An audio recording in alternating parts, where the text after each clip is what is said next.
I'm in an Audi B7 RS4. Next to me is an RS2. Next to that is a B5 RS4. And next to that is the current B9 RS4. Now we're going to have a drag race. But before we do, please make sure that you subscribe to this channel and click the bell icon to turn your notifications on so you're alerted when we make a new upload. Also, check us out on Instagram at CarWowCars for some behind the scenes content. Right, and let's see how this is going to play out, because all these older cars have manual gearboxes, but the new one, it's automatic.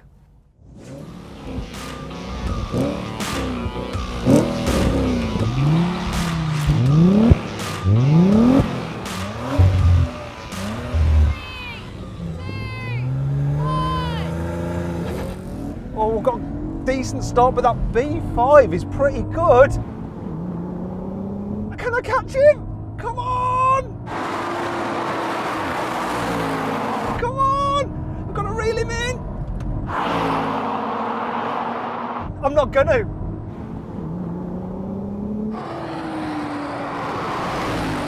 Oh, it was close.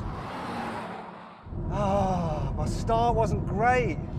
Because of this, I begged for a rematch. Could I do better at the second attempt?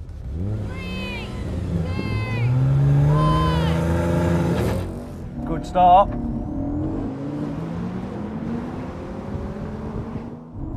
Oh, it's going to be close, this. It's going to be very close. It's got to get this gear change right. And I've got it. Oh. And that, as they say, is that.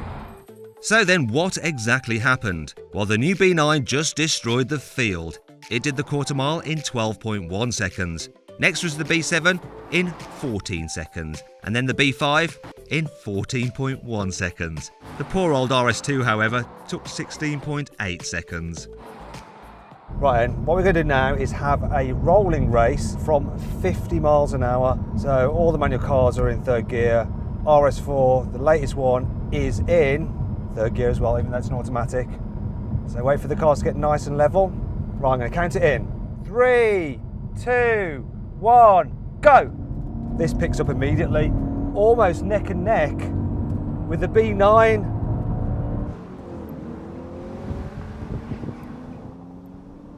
I'm backing off.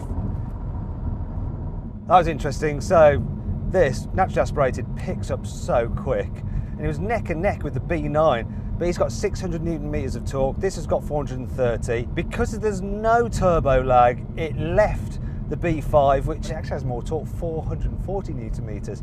And the RS2 didn't do so badly. You see, it's got 410 Newton meters of torque, so it was okay. Did all right. But yeah, this shows that this thing, because it's naturally aspirated, you got that throttle response, it just goes. Turbocharged cars, not so much, but once they're on boost, that thing flew. Even though it's the heaviest. Meanwhile, the lightest car of the bunch is the RS2 Avant. Mind you, it still weighs 1,595 kilos, but with 315 horsepower on tap, 0 to 60 takes just 5.4 seconds. That's not bad for an old car. So it's Audi's first ever RS car.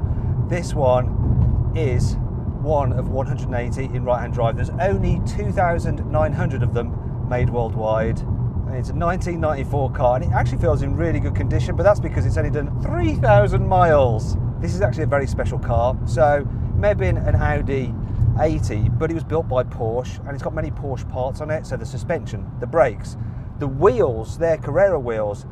The wing mirrors are off a 911. You know, it's really, really interesting. And the engine, yeah, it's a 2.2 5-cylinder, which is an Audi engine, but Porsche pretty much rebuilt the internals, and that's why it can produce so much horsepower. The way it drives, though, it's very much old school turbo. Floor the throttle, wait, and then it builds boost and you're off.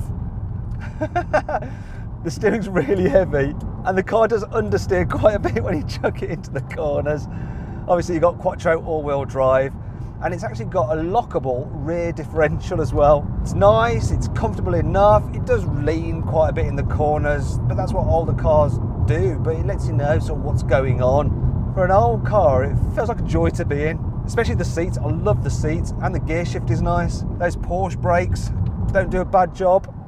Then get on boost and it just takes off. I've forgotten about turbo lag. Modern turbos don't have it really, but this does. I'm gonna do it again. It's really funny. So here we go. 4th gear, floor it. Nothing, nothing, nothing. Oh, hello. Here we go. We're off. The RS2 Avant was only built for 2 years until 1995.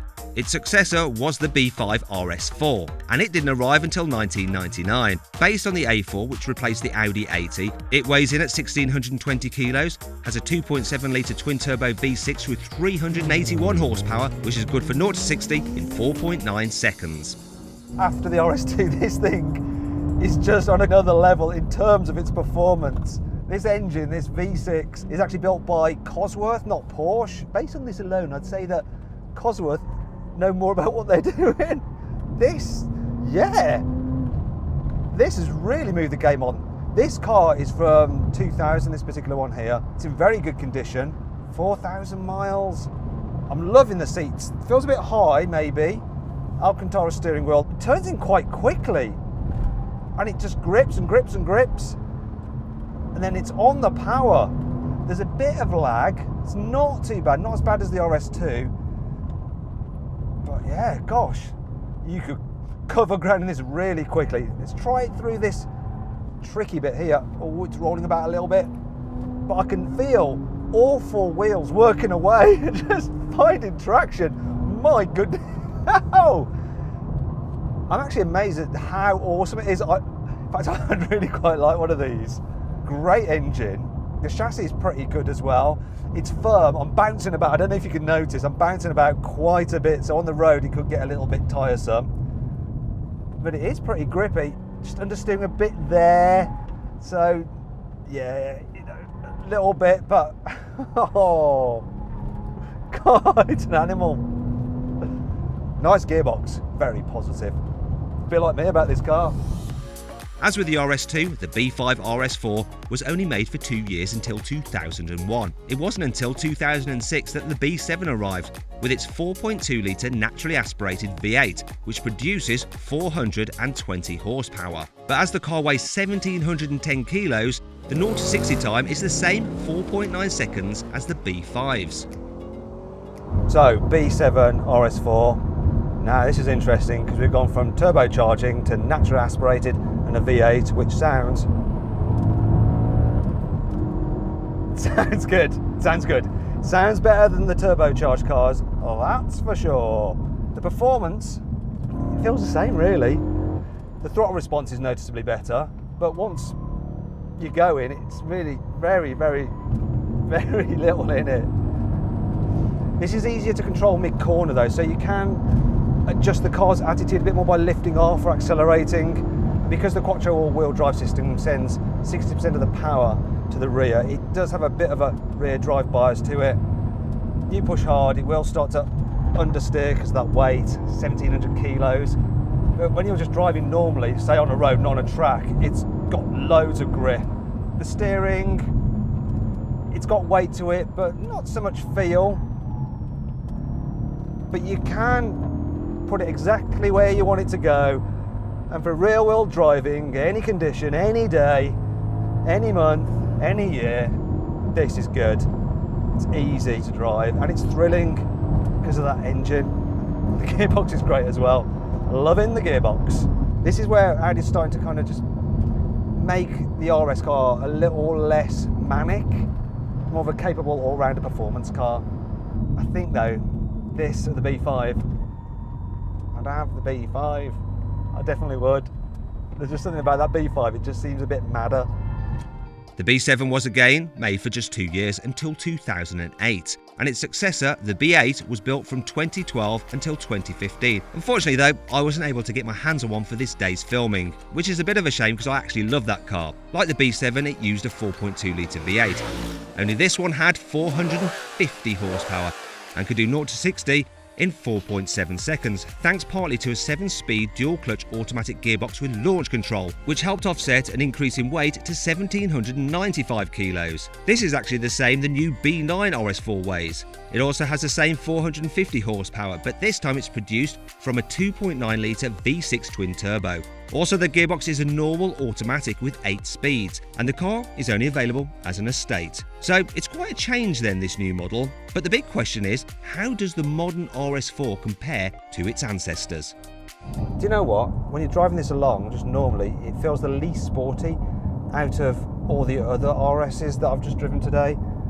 You wouldn't even know that it was an RS car, really, apart from some of the badging. But you plant your right foot, and then you've got 450 horsepower